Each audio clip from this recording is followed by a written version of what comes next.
প্রধানমন্ত্রী তারেক রহমানের কাছ থেকে এভাবে ধন্যবাদ পাওয়ার পর আশা করি স্বরাষ্ট্রমন্ত্রী এবং আইনমন্ত্রী সাহেবরা নতুন করে আরও উদ্যমী হয়ে উঠবেন, নিজেদের কাজ যেন নিজের আরও ভালোভাবে করতে পারেন, সেভাবে নিশ্চয়ই তারা মনোযোগী হবেন।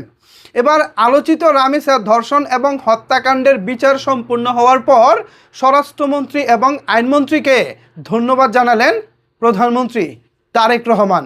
যেখানে এই হত্যাকাণ্ডের বিচার সম্পন্ন হওয়ার পর আমরা সাধারণ জনগণ সরকারকে ধন্যবাদ জানাবো, সেখানে সরকার প্রধান নিজে স্বরাষ্ট্রমন্ত্রী এবং আইনমন্ত্রীকে ধন্যবাদ জানাচ্ছেন।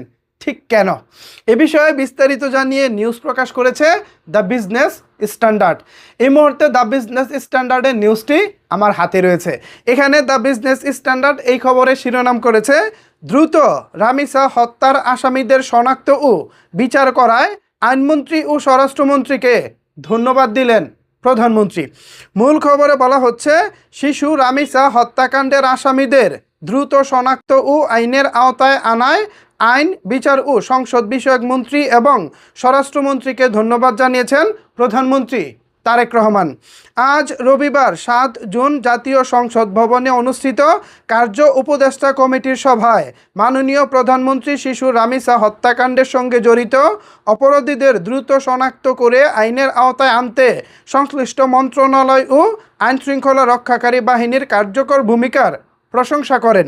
সভায় প্রধানমন্ত্রী বিশেষভাবে আইন, বিচার ও সংসদ বিষয়ক মন্ত্রী এবং স্বরাষ্ট্রমন্ত্রীকে ধন্যবাদ জানান। তিনি বলেন, একটি নৃশংস ও হৃদয় বিদারক হত্যাকাণ্ডের ঘটনায় দ্রুত তদন্ত পরিচালনা, অপরাধীদের শনাক্তকরণ এবং গ্রেফতারের মাধ্যমে সরকারের আইনশৃঙ্খলা রক্ষায় দৃঢ় অঙ্গীকারের প্রতিফলন ঘটেছে।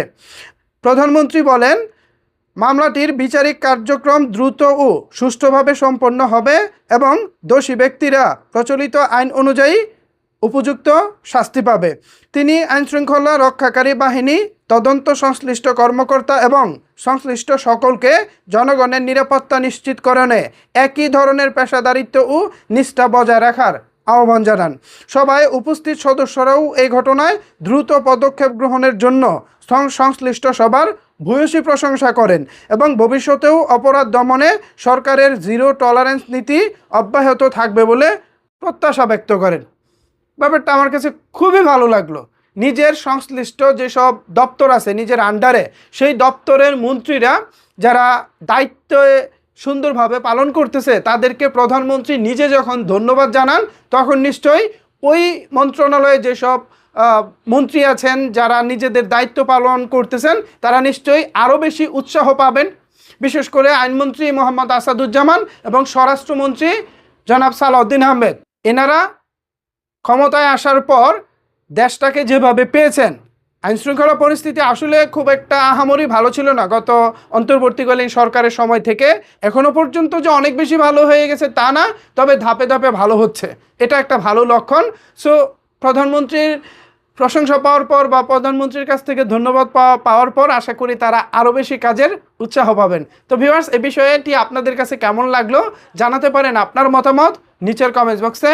ধন্যবাদ সবাইকে এতক্ষণ আমার সাথে থাকার জন্য।